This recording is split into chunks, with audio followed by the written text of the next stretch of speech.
नमस्कार दोस्तों, मैं सुचरिता फिर से आई हूँ एक दर्दनाक सच्ची कहानी लेकर। तो सुनते रहिए और कहानी का मजे लीजिए। तो शुरू करती हूँ आज की कहानी, जानलेवा प्यार।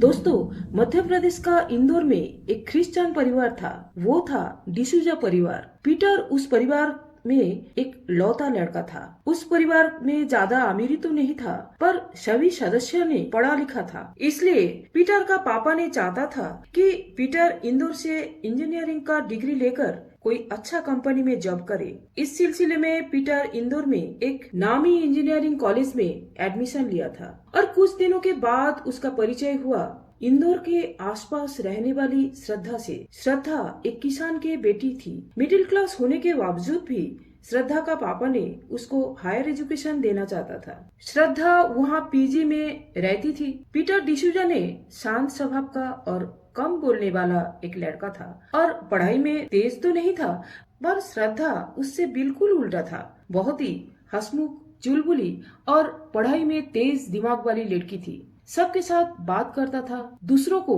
पढ़ाई में हेल्प भी वो करती थी। एक दिन बड़ी मस्ती में दोस्तों के साथ श्रद्धा ने क्लासरूम में आ रही थी तो उसको मिला पीटर। वो देखा पीटर खिड़की के पास चुपचाप बैठा हुआ। श्रद्धा हंसते हुए बोली, ए हीरो, इधर गुमसुम क्यों बैठे हुए हो? क्या टीचर से डांट पड़ी? बता दे यार, बता दे, थोड़ा सा हल्की महसूस होगा। क्या बताऊं, मेरी तो फटी पड़ी है। फर्स्ट सेमेस्टर खराब गया, लैब कॉपी भी कंप्लीट नहीं हुआ। मेरे क्या होगा ये तो समझ में नहीं आ रहा है। पापा को मैं क्या बताऊं? ए पापा का बेटा, सुन मेरी बात, सुन। इतना टेंशन मत ले, मैं हूँ ना, मैं तुझे हेल्प कर दूंगी। बोलकर श्रद्धा थोड़ा सा क्लोज होकर उसके पास आकर बैठा। पीटर श्रद्धा का एक हाथ पकड़कर बोला, श्रद्धा, मैं कुछ दिन से महसूस कर रहा हूँ मैं शायद तेरे बगैर अधूरा हूँ। मैं तुझे प्रपोज कर रहा हूँ। आई लव यू यार। ओए, तू तो सस्ता आशिक निकला। इतना जल्दी से प्रपोज कर डाला? अरे 2-1 महीना बीत जाने दे, ऐसे ही चलने देता। मूवी में देखा नहीं कैसे आंखों में इशारा चलता है, बातें होता है। तू ऐसा कर, पार्टी वार्टी अरेंज कर, दोस्तों को बुला, वहाँ सबके सामने मुझे प्रपोज कर। प्यार में मत पड़ियो बेटा, पहले अपना फ्यूचर सिक्योर करो। श्रद्धा हंसी मजाक में पीटर को तो समझाया, पर पीटर अलग किस्म का लड़का था। एक बार जो चीज सोच लिया वो करके ही छोड़ेगा। ऐसे ही दिन करता रहा, कभी प्यार कभी लड़ाई के बीच टीनेजर वाली रोमांस कब रिलेशनशिप में बदल गया, दोनों समझ नहीं पाया। समस्या का शुरुआत तब हुआ जब अच्छा मार्क्स लेकर श्रद्धा को एक अच्छी कंपनी से जॉब मिला। पीटर का मार्क्स अच्छा नहीं था, इसलिए उसका हाथों में कोई जॉब ऑफर लेटर नहीं था। पीटर एकदम से टूट पड़ा, बिखर गया, क्योंकि हमेशा उसका हर एक समाधान करती थी श्रद्धा ने, जो अब नई जॉब के पीछे दिल्ली जाने वाली थी। बड़ी मुश्किल से श्रद्धा ने पीटर को तसल्ली दिया। पीटर, जॉब के लिए इतना टेंशन मत कर यार, कोशिश कर, तुझे भी मेरे से अच्छा जॉब मिल जाएगा। नहीं यार, तू रहती तो अच्छा जॉब मिलता और तू मुझे हेल्प करती थी। अभी भी कर लेती तो अच्छा होता। मेरी इतना कॉन्फिडेंस नहीं है। देख यार, पहले दिल्ली तो पहुंचने दे, बाद में तेरे लिए भी कुछ जुगाड़ मैं कर दूंगी। ऐसे दिलासा देकर श्रद्धा दिल्ली पहुंचकर अपना नौकरी ज्वाइन किया। कुछ दिन गया कि नहीं, पीटर का फोन आने लगा।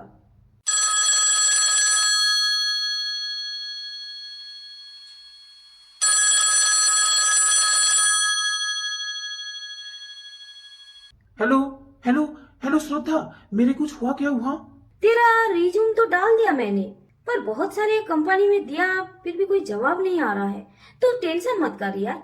दिन बीतने लगा, पर पीटर का कोई भी कंपनी से अपॉइंटमेंट लेटर नहीं आया। पीटर सोच कर डिप्रेशन में पड़ गया। ऊपर से पीटर का पापा भी प्रेशर देना शुरू किया, क्योंकि बहुत तो हो चुका है, उसके बावजूद भी कोई एक भी जॉब का ऑफर लेटर नहीं आया। कुछ दिनों में पीटर का ऐसे हालत हो गया, जॉब ढूंढने से ज्यादा श्रद्धा का सहारा मिलना अहम बन गया। वो उस सहारे के पीछे घर में बिना बोलकर दिल्ली पहुंच गया। वो सीधे श्रद्धा का ऑफिस में पहुंच गया। श्रद्धा उसको देखकर ताज्जुब होकर बोली, पीटर, तू बिना बोलकर दिल्ली कैसे आ गया? ऐसे बेवकूफ वाली हरकत कैसे कर लिया? घर वाले परेशान हो रहा है, तुझे समझ में नहीं आ रहा है क्या? मैं तेरे बगैर बिल्कुल नहीं रहना चाहता हूँ। मतलब तुझे मैं शादी करूंगा और एक साथ रहूंगा। श्रद्धा, तेरे बगैर मैं जी नहीं पाऊंगा। यहाँ रहते हुए कोई ना कोई जॉब तो मुझे मिल ही जाएगा। देख, दोनों एक साथ कमाऊंगा। टेंशन किस बात की? बोल बोल, मेरा डिसीजन ठीक नहीं है क्या? श्रद्धा हैरान हो गया और सोचने लगा, क्या करूं इस पागल आशिक को लेकर। श्रद्धा खुद पीटर को पसंद तो करती थी, इसलिए उसको मदद भी करती थी और ख्याल भी रखती थी। दोस्तों, दिल ठानकर सुन लीजिए कहानी का आखिरी घटना, क्योंकि अब होने जा रहा है असली ट्विस्ट। श्रद्धा और पीटर दोनों शादी कर लिया और रहने लगा एक फ्लैट में। श्रद्धा जॉब करती थी, इसलिए संसार का सारे खर्चा वही भरती थी। कुछ दिनों में पीटर भी एक छोटा सा कंपनी में जॉब लगाया और दोनों अपने घर वालों को बताया कि दोनों शादी कर लिया। ऑब्वियसली बिना बताकर शादी कभी भी परिवार वालों सपोर्ट नहीं करेगा। इन दोनों के लिए वही हुआ। दिन बीतने लगा। श्रद्धा और पीटर खुश था, पर अचानक पीटर का नेचर में बदलाव आने लगा। वो हर एक बातों में श्रद्धा के ऊपर चिल्लाता था। जब उसको गुस्सा आता तब वो गाली गलौज करता था। एक दिन दोनों ऑफिस से आने के बाद घर का काम को लेकर बहसबाजी शुरू हुआ। श्रद्धा, श्रद्धा, मेरे लिए कॉफी बना कर ले आ। क्यों? तू बना कर पी लेना, मैं भी तो एक थके हारे ऑफिस से आई हूँ। अच्छा, तू खुद को बड़ा नौकरी वाली सोचती है क्या, जो अपना पति का कोई भी एक काम नहीं करती? ऐसे परवरिश तेरा घर वाले किया क्या? ए, मेरे घर वाले पर उंगली मत कर। और तू पति कब से बन गया? पति का सेवा लेना होता तो और किसी लड़की को शादी करता तू? अच्छा, मैं छोटा कंपनी में नौकरी कर रहा हूँ, इसलिए तू मुझे बेइज्जत कर रही है क्या? अच्छा, नौकरी के साथ साथ अच्छा बॉयफ्रेंड भी तुझे मिल गया? हाँ, क्या बोला तू? हाँ, फिर से बोल एक बार। बाप रे भैया, इतना तो गिर गया जो मेरे नेचर के ऊपर शक करना शुरू कर दिया। हाँ, करूंगा, जरूर करूंगा। एक बात कान खोलकर सुन, मैं नहीं आया था तेरे पीछे, उल्टा तू आया था मेरे पीछे। अच्छा, मैं आया था? हाँ, बोलकर पीटर खूब चिल्लाने लगा और श्रद्धा का गला पकड़कर जमीन पर गिरा दिया। उसमें भी उसका दिल नहीं भरा।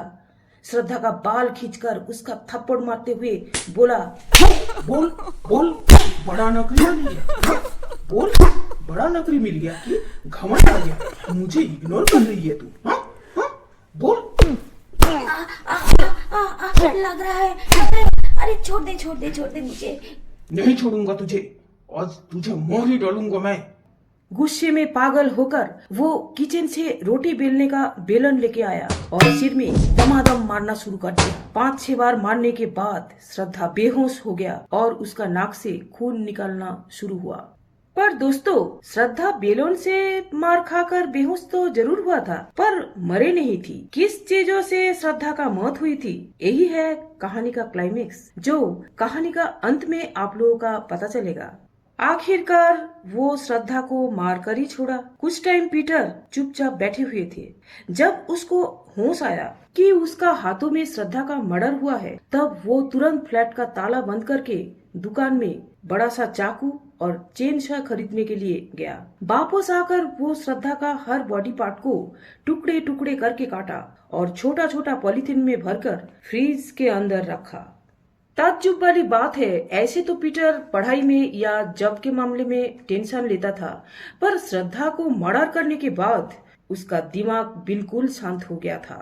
वो शांति से पूरा घर फिनाइल से सफाई किया। रात का 12 बजे वो सारे पॉलीथीन पैकेट को एक बड़ा सा बैग में भरकर कैंपस का गेट में पहुंचा। वहाँ सिक्योरिटी गार्ड पूछा, साहब, इतनी रात को कहाँ जा रहे हैं आप? बाहर थोड़ा सा काम है, अभी आ जाऊंगा। पीटर एक ऑटो पकड़कर शहर का सुनसान जगह पर पहुंचे और एक ही जगह में सारे पॉलीथीन पैकेट नहीं फेंका। 2 एक को तालाब में, 2 एक को झाड़िया में और 2 एक को ड्रेन में फेंककर फ्लैट में आकर पहुंचा। उसके बाद वो श्रद्धा का मोबाइल चेक किया। देखा श्रद्धा का पापा का व्हाट्सएप मैसेज, बेटा मम्मी का तबीयत बहुत खराब है, जल्दी घर आ जाओ। पीटर देखकर तुरंत मोबाइल का सिम निकालकर तोड़ दिया। सारे बॉडी पार्ट फेंकने के बाद बची है श्रद्धा का मुंडी। पीटर बैठे बैठे सुबह होने का इंतजार किया। सुबह 5-5:30 बजे वो फ्लैट से निकलकर वही एक ही तरीका से ऑटो पकड़कर एक दुकान में पहुंचा और वहां से 5 लीटर का केरोसिन का ड्रम, मैचिस और एक गैंती खरीदा और एक सुनसान जगह में पहुंचकर केरोसिन जलाकर श्रद्धा का मुंडी को जलाया और गैंती से मिट्टी खोदकर जला हुआ मुंडी को दफनाया। इसके बाद बहुत दिन बीत गया। श्रद्धा का घर वाले बार बार फोन लगाकर मैसेज डालकर भी कोई जब जवाब नहीं आया, तब श्रद्धा का पापा बेटी का तलाश में दिल्ली पहुंचा। पहले तो वो श्रद्धा का ऑफिस में गया, पर उन लोग बताया श्रद्धा 1 हफ्ता के ऊपर ऑफिस नहीं आ रही है। तब श्रद्धा का पापा ने ऑफिस से फ्लैट का एड्रेस लिया और फ्लैट में आकर पहुंचा। पीटर श्रद्धा का पापा को देखकर बड़े हंसमुख चेहरे से पूछा, अंकल कैसे हैं आप? आंटी कैसे है? बेटा, श्रद्धा कहाँ है? श्रद्धा को बुलाओ तो थोड़ा। वो फोन क्यों नहीं उठा रही थी? कहाँ है? उसको बुलाओ अंदर से। वो तो यहाँ नहीं है, वो तो जयपुर गई है अपना दोस्तों से मिलने के लिए। और देखिए ना, गलती से फोन भी छोड़कर गई। मैं भी तो उसके साथ कांटेक्ट नहीं कर पा रहा हूँ। ऐसी बेटी का इंतजार में श्रद्धा का पापा को दिल्ली में 1 हफ्ता बीत गया, पर वो एक चीज में हैरान हो गया। इस मामले में पीटर का बिल्कुल टेंशन नहीं था। वो शांति से ऑफिस का काम कर रहा है। यही सब कुछ देखकर श्रद्धा का पापा का अजीब सा लगा। वो तुरंत थाने में जाकर मिसिंग रिपोर्ट लिख कर आया। 2-1 दिन के बाद दिल्ली पुलिस हर एक गली, तालाब, झड़िया चप्पा चप्पा छान मारा। अचानक एक दिन पुलिस को झाड़ी के अंदर एक ब्लैक कलर का पॉलीथीन मिला, जिसमें कुछ सड़े हुए मांस का टुकड़ा मिला। फॉरेंसिक में उस मांस का टुकड़ा जज हुआ, पर उसमें से प्रूफ नहीं हुआ कि वो श्रद्धा का बॉडी पार्ट है, क्योंकि वो सड़ा हुआ था। इसके बाद दिल्ली पुलिस अलर्ट हो गया। वो चारों तरफ पुलिस फोर्स भेज दिया।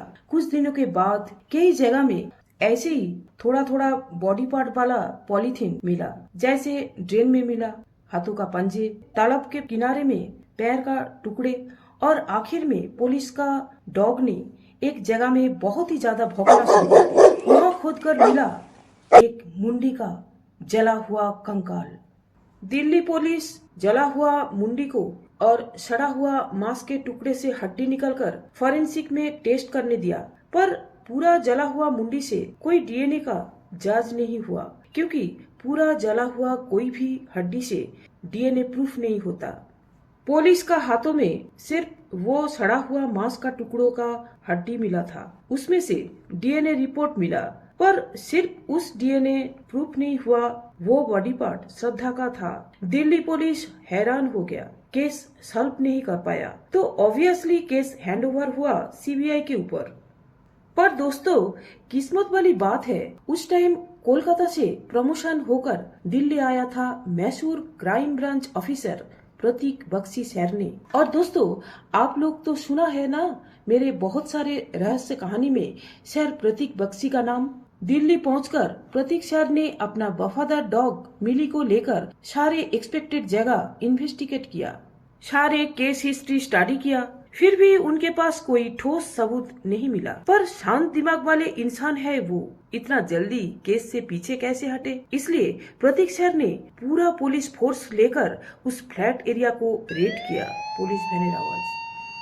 प्रतीक सर पुलिस ऑफिसर चौहान को ऑर्डर दिया, क्विक एक्शन, सारी जगह ढूंढना शुरू कीजिए, यहाँ कोई ना कोई सुराग तो मिल ही जाएगा। और पुलिस फोर्स के साथ साथ डॉग मिली को भी छोड़ दिया गया। ग्राउंड एरिया में कुछ नहीं मिला, तो प्रतीक सर पुलिस फोर्स और मिली को लेकर फ्लैट का सबसे ऊपर खुली छत में पहुंचा। वहां जाकर जब कुछ नहीं मिला, तब सारे लोग नीचे आने वाले थे कि अचानक डॉग मिली खूब चिल्लाना शुरू किया। प्रतीक सर दौड़ कर गया और पूछा, व्हाट हैपेंड मिली? नीचे झांककर बार बार चिल्लाते हुए मिली को देखकर प्रतीक सर भी नीचे झांककर देखा। एक फ्लैट का खिड़की का छज्जे के ऊपर एक बोतल पड़ा हुआ था। प्रतीक सर चिल्लाते हुए कांस्टेबल को कहा, संभल कर वो छज्जे में उतरो और वो बोतल ले आओ। कांस्टेबल बहुत सावधानी से छज्जे में उतरकर ग्लव्स पहनकर वो बोतल उठाया। बोतल में लगा हुआ फिंगरप्रिंट्स भी मिला था, जो जांच हुआ वो पीटर का था। और उसके साथ साथ बोतल का कैप में लगा हुआ खून भी मिला। और उस खून का डीएनए और तालाब के किनारे में मिला सड़े हुए मांस का टुकड़ों में जो हड्डी था उसका डीएनए मैच हुआ, जो कि श्रद्धा का ही था। और खिड़की का छज्जा श्रद्धा का फ्लैट का नीचे वाले फ्लैट का था। मैंने कहानी में मर्डर करते समय एक बात बताई थी जो आप लोगों का याद होगा शायद, जो पीटर बेलून से तो श्रद्धा का सिर में 5-6 बार मारा था और खून भी निकाल कर आया था, पर उसमें श्रद्धा मरी नहीं थी। आखिरी में किस चीजों से पीटर श्रद्धा का सिर में मारकर मर्डर किया, चलिए आप लोग प्रतीक सर का मुंह से सुनिए। बेलन से बार बार मारने के बावजूद भी जब श्रद्धा का मौत नहीं हुआ था, तब पीटर डीप फ्रीजर में एक पानी का बोतल रखा हुआ था। शायद कभी जल्दी ठंडा पानी पीने के लिए पीटर रख दिया था, पर बहुत दिन रहने के बाद वो बोतल का पानी बर्फ हो गया था और वो इतना भारी और सख्त हो गया था कि उससे किसी इंसान के सिर में मारा जाए तो वो तुरंत मर जाएगा।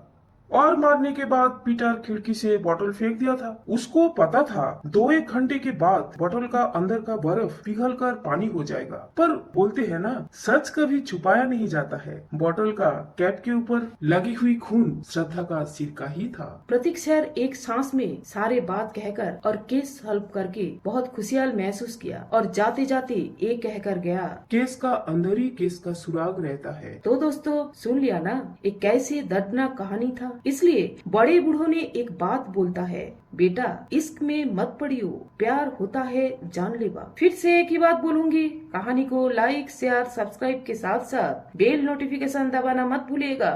आज सिर्फ इतना ही, चलती हूँ दोस्तों, बाय।